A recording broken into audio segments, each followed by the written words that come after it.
If you've ever written code, you absolutely know that sinking feeling. You know, when a script that worked perfectly yesterday just doesn't today?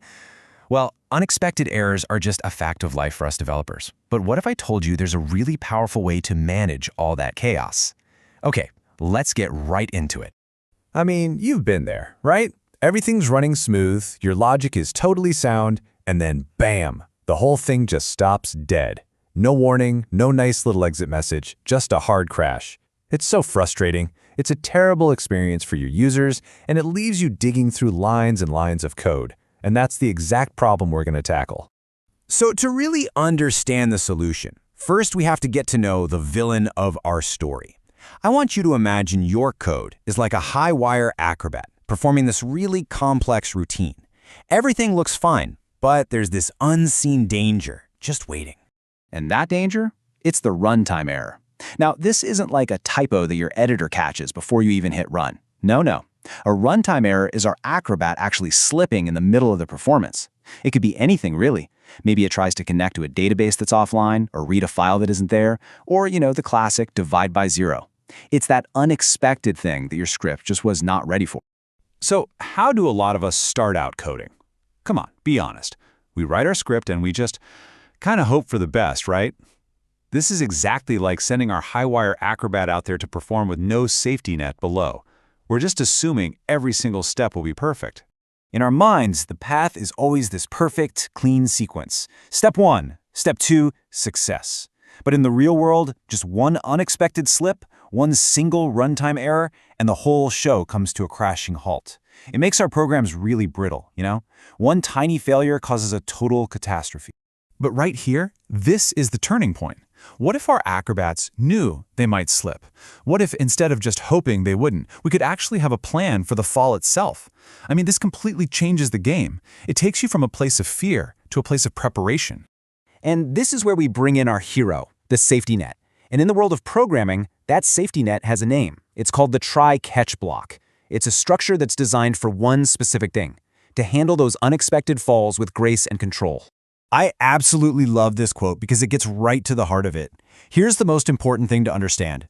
Try-catch doesn't magically prevent errors. The file might still be missing. The network can still go down. But, and this is the key, instead of that error crashing your whole application, the block catches it and lets you decide what to do next. Okay, so how does this net actually work? It's a beautifully simple and logical structure that honestly is fundamental to building more resilient programs. So here's the flow. First, you take your risky code, that's our Acrobat's performance, and you wrap it inside the try block. If everything goes great, awesome. The code runs and the catch block is just ignored. But the second an error happens, execution inside try stops cold, and control immediately jumps over to the catch block. That's the net catching the Acrobat. The program doesn't crash, it just switches over to your error handling plan, and after that, it just keeps on running. And here's what it looks like in practice. This is the basic structure you're going to see in tons of different languages. Inside that try block, that's where you put the code that might fail. Connecting to a server, processing a file, whatever. If something goes wrong in there, boom, it jumps straight to catch. The catch block then gets all the details about the error so you know what happened. This is your plan B. It's where you log the issue, maybe show the user a friendly message, or try something else. It's such a simple, powerful pattern. Getting into this habit isn't just some little technical trick. It's a huge shift in how you write code. It's about going from just, hoping for the best to actually planning for reality. And that leads to some pretty incredible payoffs.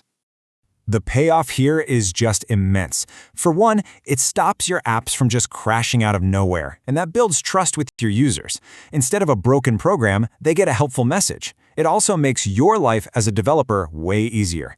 The catch block is the perfect place to log all the nerdy details, which makes squashing bugs so much faster. I mean, this is what separates fragile amateur code from robust professional code. You stop being afraid of errors, and you start preparing for them. So let's just end with this thought. Errors in your code, they aren't a possibility, they are an absolute inevitability. It's gonna happen.